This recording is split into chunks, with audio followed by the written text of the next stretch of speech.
ವಾಲ್ಮೀಕಿ ನಿಗಮದ 187 ಕೋಟಿ ದುರುಪಯೋಗ ಆಗಿದೆ. ಇದು ಸಣ್ಣ ಮೀನಷ್ಟೇ ನಾಗೇಂದ್ರ. ಹಗರಣದ ಹಿಂದೆ ದೊಡ್ಡ ದೊಡ್ಡ ತಿಮಿಂಗಿಳಗಳಿದೆ. ಅಂದ್ರೆ 187 ಕೋಟಿ ಅಂತ ಅಂದ್ರೆ ಅದು ನಿಗಮದ ಖಾತೆಗಳಿಗೆ ಜಮಾ ಆಗಿರುವಂತಹ ಹಣ. ಬಟ್ ಸರ್ಕಾರ ಹಿಂದೆ ಹೇಳುವಂಥದ್ದು 93 ಕೋಟಿ ಏನೋ, ಅದಾದ ನಂತರ 89 ಕೋಟಿ ಅಂತ ತನಿಖೆ ಸಂದರ್ಭದಲ್ಲಿ ಬೆಳಕಿಗೆ ಬಂದಂಥದ್ದು. ಓಕೆ, 187 ಕೋಟಿ ಇವರೆಲ್ಲ ತಿಂದಿದ್ದಾರೆ. ಆ ಹಣ ನಿಗಮಕ್ಕೆ ವಾಪಸ್ ಬರಬೇಕು. ಹಣ ವಾಪಸ್ ಬರೋವರೆಗೂ ಕೂಡ ಹೋರಾಟವನ್ನು ಮುಂದುವರಿಸ್ತೀವಿ ಅಂತೆಲ್ಲ BY ವಿಜಯೇಂದ್ರ ಹೇಳಿದ್ದಾರೆ. ನಮ್ಮ ಮೂಲ ಉದ್ದೇಶ ನಾಗೇಂದ್ರ ಅವರು ಒಂದು ಸಣ್ಣ ಮೀನು ಅಷ್ಟೇ. ಇದರಲ್ಲಿ ದೊಡ್ಡ ದೊಡ್ಡ ತಿಮಿಂಗ್ಲಗಳು ಕೂಡ ಈ ಹಗರಣದಲ್ಲಿ ಭಾಗಿಯಾಗಿದ್ದಾರೆ. ನಮ್ಮ ಮೂಲ ಉದ್ದೇಶ ಇರುವಂಥದ್ದು ವಾಲ್ಮೀಕಿ ಅಭಿವೃದ್ಧಿ ನಿಗಮದ ಏನು 185 ಕೋಟಿ ರೂಪಾಯಿಗಳಿದೆ, ವಾಪಸ್ಸು ಆ ನಿಗಮಕ್ಕೆ ಬರಬೇಕು. ಆ ಶೋಷಿತ ಸಮುದಾಯಗಳ ಅಭಿವೃದ್ಧಿಗೆ ಮೀಸಲಿಟ್ಟಿರ್ತಕ್ಕಂಥ ಹಣ ಅವರು ವಾಪಸ್ ತಲುಪಬೇಕಾಗ್ತದೆ. ಮತ್ತು ಇದರಲ್ಲಿ ಇನ್ಯಾವ ದೊಡ್ಡ ದೊಡ್ಡ ತಿಮಿಂಗ್ಲಗಳಿದ್ದಾವೆ, ಎಲ್ಲವೂ ಸತ್ಯ ಕೂಡ ಬಹಿರಂಗ ಆಗಬೇಕಾಗ್ತದೆ. ನಮ್ಮ ಹೋರಾಟ ಅವರ ರಾಜೀನಾಮೆಗೆ ಸೀಮಿತ ಆಗಿರ್ತಕ್ಕಂಥದ್ದಲ್ಲ. ಈಗ ಎಲ್ಲ ವಿಚಾರಗಳನ್ನು ಇಟ್ಕೊಂಡು ನಾವು ಹೋರಾಟವನ್ನು ಮಾಡ್ತಾ ಇರುವಂಥದ್ದು.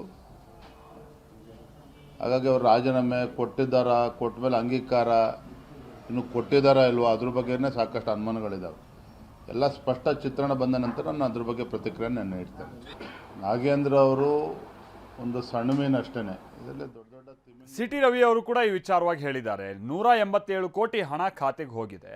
ಸೊ ಕಟ್ಕೊಂಡವರು ಇಟ್ಕೊಂಡವರು ಇಬ್ಬರು ಖಾತೆಗೂ ಹೋಗಿದೆ ಅಂತಲೂ ಕೂಡ ಇಲ್ಲಿ, ಅಂದರೆ ಈ CBI ತನಿಖೆ ಸಂದರ್ಭದಲ್ಲಿ CBI ಕೆಲ ಅಂಶಗಳನ್ನು ಉಲ್ಲೇಖ ಮಾಡಿತ್ತಲ್ಲ, ಅಂಥ ಸಂಗತಿಗಳ ಬಗ್ಗೆ ಇಲ್ಲಿ ಸಿಟಿ ರವಿ ಮಾತನಾಡ್ತಾ ಏನೋ ಹೇಳಿದ್ದಾರೆ. ಕೆಲ ಪದ ಪ್ರಯೋಗಗಳು ನೋಡಿ. ಕಟ್ಕೊಂಡವ್ರ ಅಕೌಂಟ್ಗೂ ಹೋಗಿದೆ, ಇಟ್ಕೊಂಡವ್ರ ಅಕೌಂಟ್ಗೂ ಹೋಗಿದೆ. ಚಿಕ್ಕಮಗಳೂರಿನಲ್ಲಿ ಪರಿಷತ್ ಸದಸ್ಯ ಸಿಟಿ ರವಿ ಹೇಳಿಕೆ. ಭ್ರಷ್ಟರನ್ನೇ ಮಂತ್ರಿ ಮಾಡಿ ಸಮರ್ಥನೆ ಬೇರೆ ಮಾಡ್ಕೊಳ್ತಾರೆ. ಡೆತ್ ನೋಟ್ ಸಾಕ್ಷಿ ಅಂಗೈ ಹುಣ್ಣಿನಷ್ಟೇ ಸ್ಪಷ್ಟವಾಗಿದೆ ಅಂತ ಸಿಟಿ ರವಿ ಹೇಳಿದ್ದಾರೆ. ಎಲ್ಲವೂ ಹಗರಣ ನಡೆದಿರೋದು ಮಾನ್ಯ ಸಚಿವರ ಮೌಖಿಕ ಸೂಚನೆ ಮೇರೆಗೆ.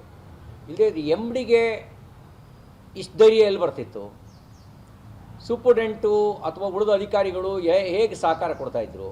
ಈಗ ED ತನಿಖೆ ಮಾಡಿರೋದ್ರೊಳಗೆ ನನಗೆ ಸಿಕ್ಕಿರೋ ಮಾಹಿತಿ, ಕಟ್ಕೊಂಡವ್ರ ಖಾತೆಗೂ ದುಡ್ಡು ಹೋಗಿದೆ, ಇಟ್ಕೊಂಡವ್ರ ಖಾತೆಗೂ ದುಡ್ಡು ಹೋಗಿದೆ.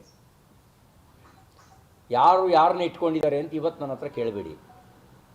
ಕಟ್ಕೊಂಡವ್ರ ಖಾತೆಗೂ ಈ ವಾಲ್ಮೀಕಿ ಅಭಿವೃದ್ಧಿ ನಿಗಮದ ಹಣ ಟ್ರಾನ್ಸ್ಫರ್ ಆಗಿದೆ 187 ಕೋಟಿ ರೂಪಾಯಿನಲ್ಲಿ.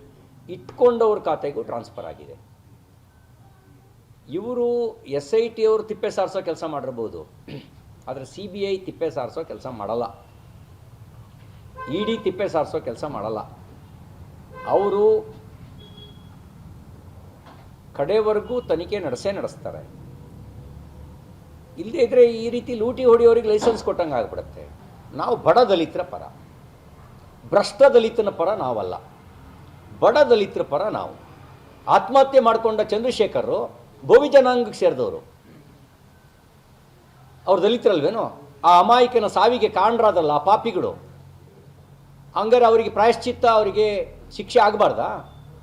ಹಂಗಾಗಿ ಕಾಂಗ್ರೆಸ್ಸು ಭ್ರಷ್ಟ ದಲಿತನ ಪರ ವಕಾಲತ್ತು ವಹಿಸ್ತಾ ಇದೆ, BJP ಬಡ ದಲಿತರ ಪರ ವಕಾಲತ್ತು ವಹಿಸ್ತಾ ಇದ್ದೀವಿ. ನಾವು ಪಾದಯಾತ್ರೆ ಹಮ್ಮಿಕೊಂಡಿರೋದು ಬಡ ದಲಿತರ ಪರವಾಗಿ, ಭ್ರಷ್ಟ ದಲಿತರ ಪರವಾಗಿ ಅಲ್ಲ.